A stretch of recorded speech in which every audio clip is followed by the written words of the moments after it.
Assalamualaikum warahmatullahi wabarakatuh. Saya Amelia Fatima dengan NPM 0392233317. Saat ini saya akan mengulas materi yang disampaikan oleh kelompok lain, yaitu oleh Yeyen dan Ratna Agustina Pangestuti.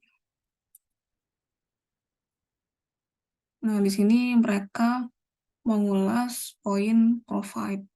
Nah, dari referensi yang saya baca, provide itu definisinya yaitu memuat, rating, revise, reflect, yaitu pembelajaran yang membuat siswa memikirkan kembali dan merevisi pemahaman mereka.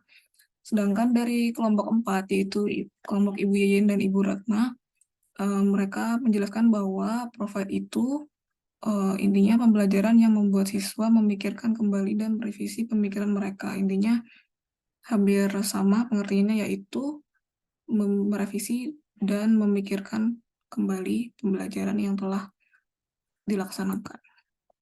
Nah, dari pertanyaan yang pertama, yaitu bagaimana peserta didik akan dipandu untuk memikirkan kembali pemahaman mereka tentang ide-ide penting.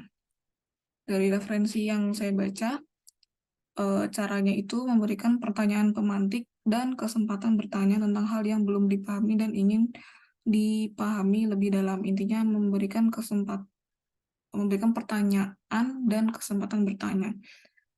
Sedangkan dari kelompok 4 itu caranya memberikan pertanyaan tentang pemahaman, kesempatan bertanya tentang materi, serta menanggapi siswa lain. Nah, di sini perbedaannya itu dari referensi yang saya baca itu, pertanyaan yang diberikan itu berupa pertanyaan pemantik, sedangkan dari kelompok 4 itu pertanyaannya tentang pemahaman siswa.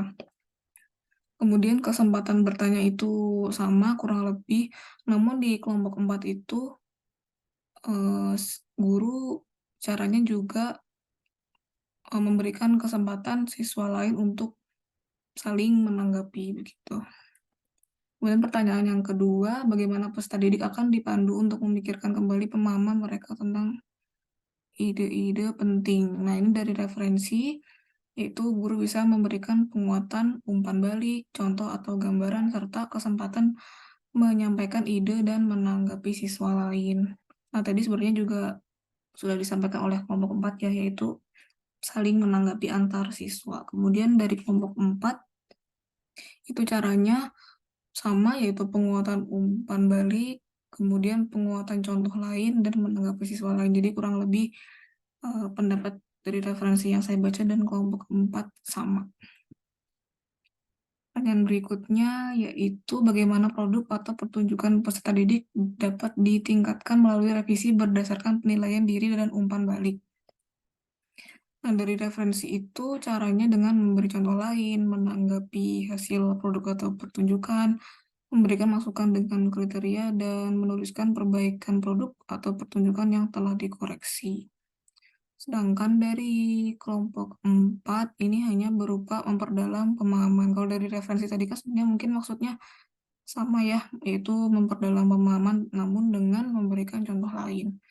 Kemudian yang kedua sama juga, yaitu menanggapi produknya si siswa. Kemudian yang ketiga juga sama, yaitu memberikan masukan dengan kriteria. Jadi masukan yang diberikan itu tidak asal-asalan, namun sudah ada kriteria yang ditentukan oleh gurunya. Kemudian yang terakhir itu menulis hasil perbaikan. Ini sama ya, intinya hasil koreksinya itu apa, itu ditulis oleh gurunya. Kemudian bagaimana peserta didik didorong untuk merenungkan pembelajaran dan kinerja mereka. Nah, ini yang dari referensi itu guru memberikan evaluasi di setiap akhir pembelajaran. Kemudian guru juga memberikan penilaian harian di setiap akhir topik yang dibahas. Lalu guru juga meminta siswa untuk membuat proyek terkait materi, dan siswa juga dapat membuat jurnal harian. Sedangkan dari kelompok 4 itu kurang lebih sama ya, evaluasi atau refleksi di setiap pembelajaran. Kemudian penyimpanan pembelajaran itu kurang lebih sama dengan evaluasi intinya. Kemudian ada membuat peta konsep pembelajaran, ini kurang lebih Sama ya seperti di PPG Prajabatan itu ada koneksi antar materi sehingga siswa itu lebih mmm, mampu mengembangkan pemahaman yang lebih mendalam. Kemudian yang terakhir sama yaitu siswa membuat jurnal harian. Nah, komentar dari saya yaitu dalam penerapannya. Nah, di sini kelompok 4 itu kurang menjelaskan penerapan poin provide tadi dalam prinsip provide maksud saya dalam pembelajaran bahasa Indonesia. Nah, seharusnya penerapan provide dalam modul ajar atau RPP juga dianalisis apakah sudah memenuhi atau belum, gitu. Nah, ini daftar pusakanya, jadi referensi yang saya baca itu milik si Pak Fauziah. Kemudian dari anggota kelompok 4 yaitu Ibu Ratna dan Ibu Yeyen. Baik, sekian dari saya. Wassalamualaikum warahmatullahi wabarakatuh.